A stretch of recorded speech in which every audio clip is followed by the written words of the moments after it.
the endless battle, at the very beginning, the land of Dawn was consumed by endless war and chaos. In MLBB lore, there exists a unique god, the Lord of Creation, the one who created everything. It all began when the Lord of Creation brought two gods into existence, the god of light and the god of dark. From the moment they were born, the two factions opposed each other. Conflict wasn't a choice. It was their very nature. Light and dark could never coexist peacefully. So they fought. Again and again. At that time, there were no civilized cities, no kingdoms, no towns. The land of Dawn was completely engulfed in chaos. The formation of the Abyss. As the Mayan Empire was formed, worshipping the Lord of Light, the Lord of Dark made his move. He created his own empire, deep within the Abyss. At that time, the Dark Elves were slowly going extinct. They had very few resources. Stronger races hunted them. They were barely surviving. But the Lord of Dark saw potential in one of the Dark Elf. He offered her power, enough power to rule the Abyss and help him in his fight against the Light. That Dark Elf was Obsidia. When she accepted the offer, everything changed. Obsidia gained enormous power from the Lord of Dark. With that power, she united the entire Abyss under her control. The Abyss was no longer weak. It had a ruler. Black and White Dragon Battle. The Black Dragon and the White Dragon were two of the most powerful beings in the Cadia Riverlands. They were the ancient guardians of their race. When demons from the Abyss invaded, the twin dragons stood against them. During the war, the Black Dragon went after Lee, the evil demon, determined to destroy him. He defeated Lie, but the demon corrupted the Black Dragon. Dark energy consumed him, and he slowly transformed into an evil god. And that's when the real disaster began. The two twin dragons, once protectors together, now stood on opposite sides. What followed was one of the greatest battles in Cadia Riverland's history. Their clash shook the entire land. The ground trembled. The skies roared. The power of their attacks could be felt far beyond Cadia, even in neighboring empires. In the end, the White Dragon had no choice. With the help of Sun, he sealed the Black Dragon. The battle ended, but it came with sacrifice. After sealing his own twin, the White Dragon incarnated himself into the Dragon Altar, remaining there to guard the balance forever. The Twilight Orb Sealing. The endless battle between the Lord of Light and the Lord of Darkness continued for centuries. There was not a single peaceful day in the Land of Dawn. War and destruction had become normal. And in the middle of that chaos, a child was born. Her name was Lunox. Unlike anyone else, she carried both the power of light and dark within her.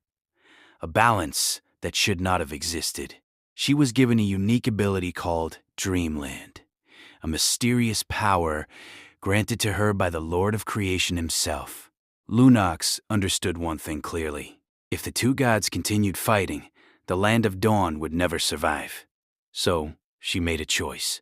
Using her Dreamland power, Lunox sealed the powers of both the Lord of Light and the Lord of Darkness into an ancient artifact known as the Twilight Orb. And just like that, the centuries-long war came to an end.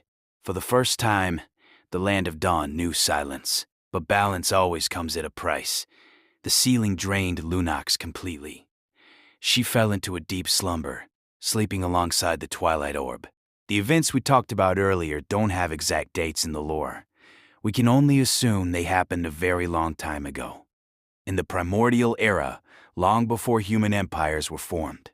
From this point forward, we'll use two timeline terms to keep things clear. BSG, before the Free Smith Guild was destroyed. ASG, after the Free Smith Guild was destroyed.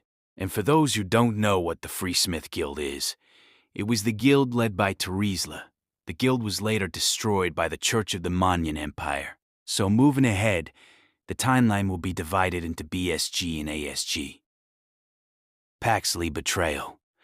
Around 120 BSG, long after the sealing of the Lords of Light and Dark, the Great War had ended. But peace was still fragile. The Abyss army continued invading other regions, trying to restore their lord's true power. At that time, one of the strongest noble families in the south of the Monian Empire was the House of Paxley. They ruled the lands near Lantis Mountain. The head of the family was Duchess Valentina. During one brutal battle against the Abyss army, the House of Paxley began to fall. Their forces were overwhelmed.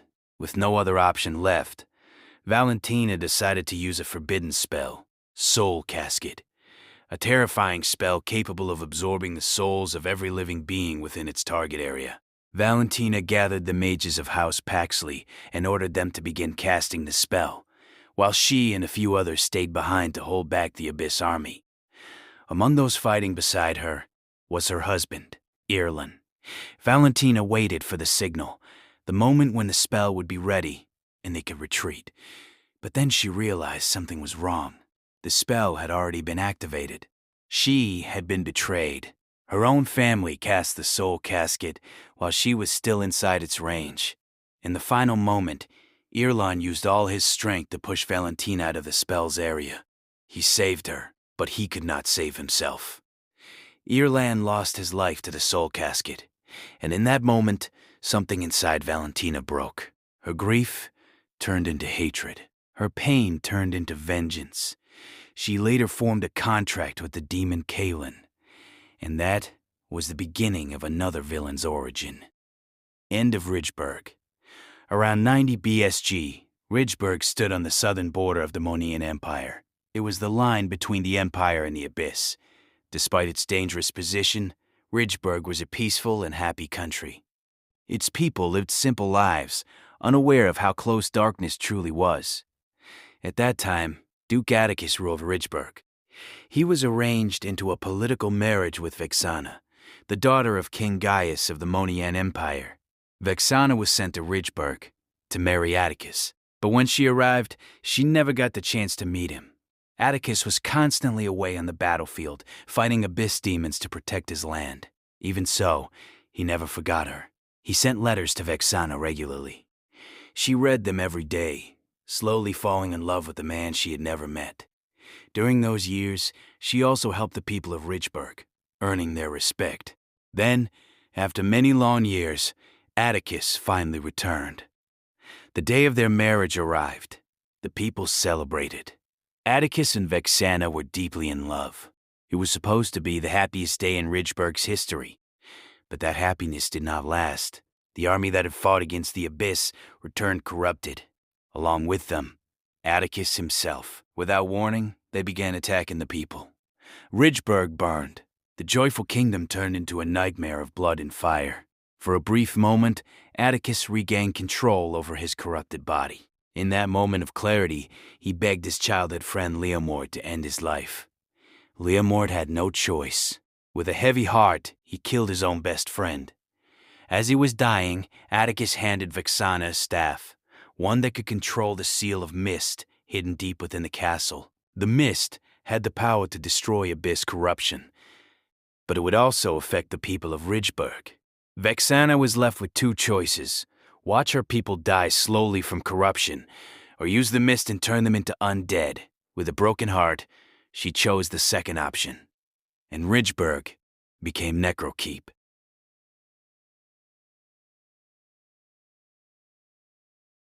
Abyss Revolt. After the power of the God of Darkness had been sealed, something unexpected happened inside the Abyss itself. Obsidia, the sovereign of the Abyss at that time, was not satisfied with the God of Darkness. In the end, she struck him with a final blow. But sealing him also meant sealing herself in the process.